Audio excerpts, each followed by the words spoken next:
Good morning, everyone. We're continuing here in the DEVORAH, in the fifth attribute, and we're describing that just as HaKadosh Baruch Hu in His infinite chesed and compassion does not maintain His anger against a sinner forever, and He gives them the space that they need to ultimately recognize the error of their ways and do tshuva and come back to Hashem. That's the point.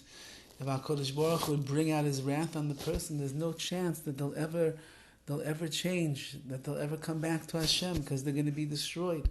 But if HaKadosh Baruch Hu shows that even in His anger, even in His disappointment and His frustration with the person, He's willing to allow them the time that is necessary to recognize the error of their ways, to see the sinful behavior that they have, and to make corrections and tikkunim and to fix themselves up.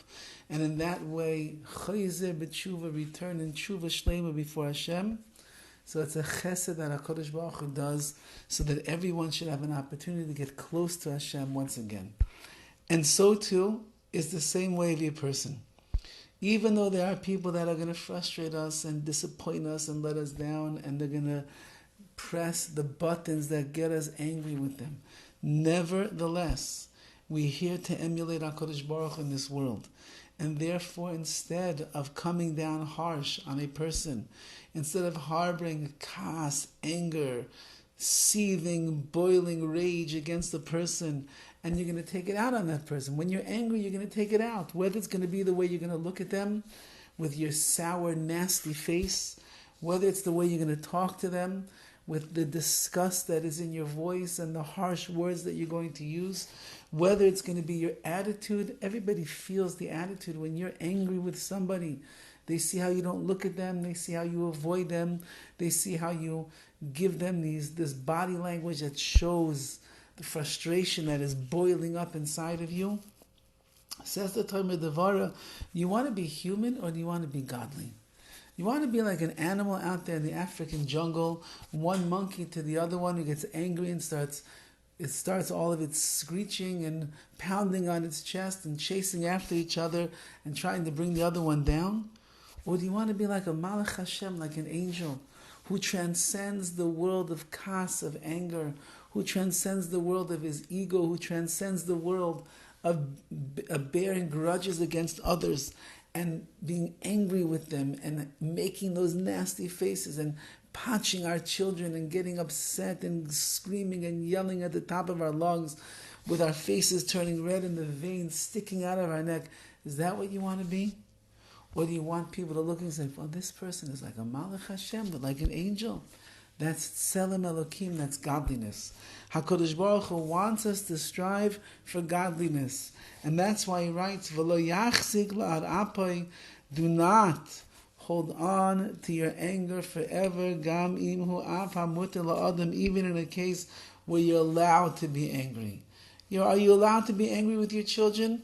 Presumably so. The kid misbehaves, he doesn't listen, he's driving you crazy, he's up at all hours of the night. They get older, they're teenagers, they disavow your word, they go against what you say, they lie to you, they cheat you. Are you allowed to be angry?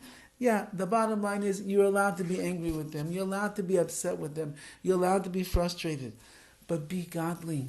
Says the DEVORAH, raise above that lowliness of anger where you're going to treat your children like the monkey in the African jungle.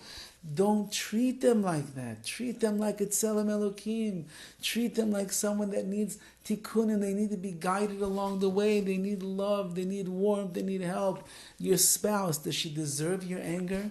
Does he deserve your anger? He forgot your anniversary for the 25th time in a row. He didn't take out the trash again. He let you down. You went someplace and there were a lot of women that were not dressed in the right way and he's looking around the room like a chicken with his head cut off. He can't keep his eyes to himself. Does he deserve your anger? He does. Yes. Are you ashamed? Yes. Are you frustrated? Yes. But what are you going to accomplish in Shalom Bayis? How are you going to make your marriage better if when you get into the car you start screaming and yelling all your assaults at him? What are you going to accomplish? Nothing. You're only going to make the marriage worse. But if you'll be like HaKadosh Baruch Hu and you'll let go of the anger and you'll talk like a mensch. Divrei chachamim benachas nishmoyin. The words of the wise are heard when they are said gently and softly. And you sit there in a quiet moment and you talk to each other kindly and nicely, and you tell him how much it hurts you. In a real, raw way, you tell him how much it hurts you when you see that he looks at other women. And you just tell him, for your sake of your marriage, of the sanctity of your shalom bayis, it would mean so much more to you if you would only look at you and only think about you. Then you just elevated your shalom bayis instead of bringing it down to the ground. Says the Tomer DEVORAH over here, we're here to be godly individuals, to raise ourselves up to the Tzelem Elokim. That means emulating the ways of Hashem.